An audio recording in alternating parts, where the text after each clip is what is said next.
बाहर लेके आ जाए। आपको देख के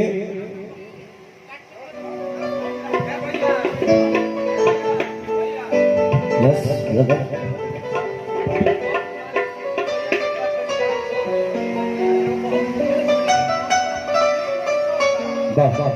बड़े भाई सुशील भैया जो इस रिजॉर्ट के मालिक हैं, हम लोग बहुत बहुत धन्यवाद देना चाहते हैं। भैया के लिए एक बार जोरदार ताली बजाइए आप।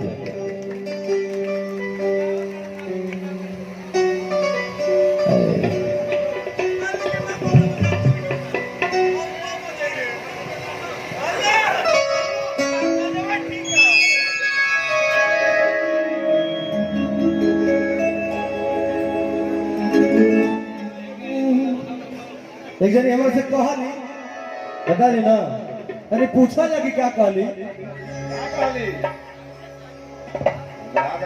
कि अब बात न हमसे हो रही सुना रे ओरी अरे जा आधे दिल बड़ा तू जवान मोबाइल ले जा। भाई भैया क्या कहला कि याद कर कहिया कुंवर रहलू, याद कर कहिया कुंवर रहलू। पंडित जी से पहिले लोहार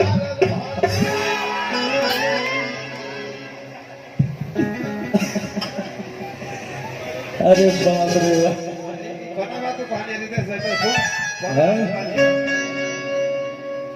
ज्यादा मंच में बोलने में दिक्कत हो गई। जाति कर चाहिए कुंवर रहलू, जाति कर चाहिए कुंवर रहलू। अरे पिया से पहले जाति कर चाहिए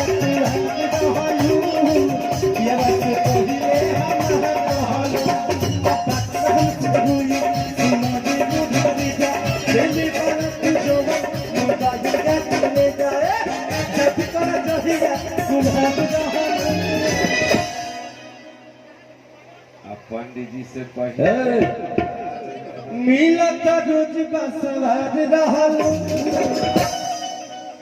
थोड़ा कहीं कर कपार रहलू। पिया से पहले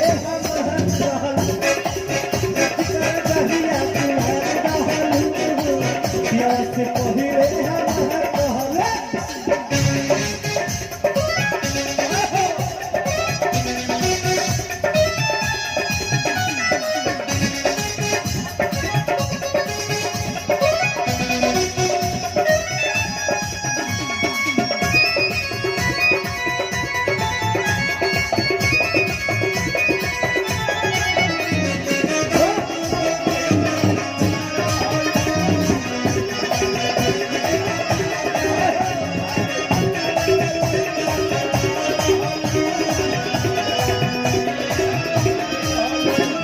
उस दिन याद करो जब तू नौवा में पढ़त रहो, हम 10वां मेहनत में ध्यान कर।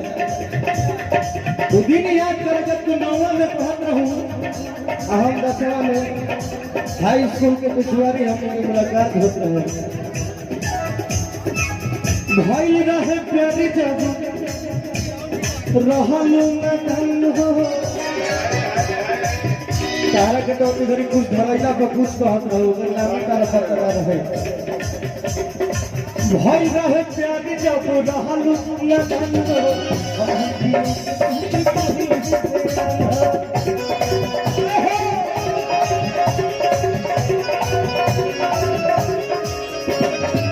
भाई रहे प्यारी जब रहलू न धन हो, हम पिया के तुके कहीं नहीं से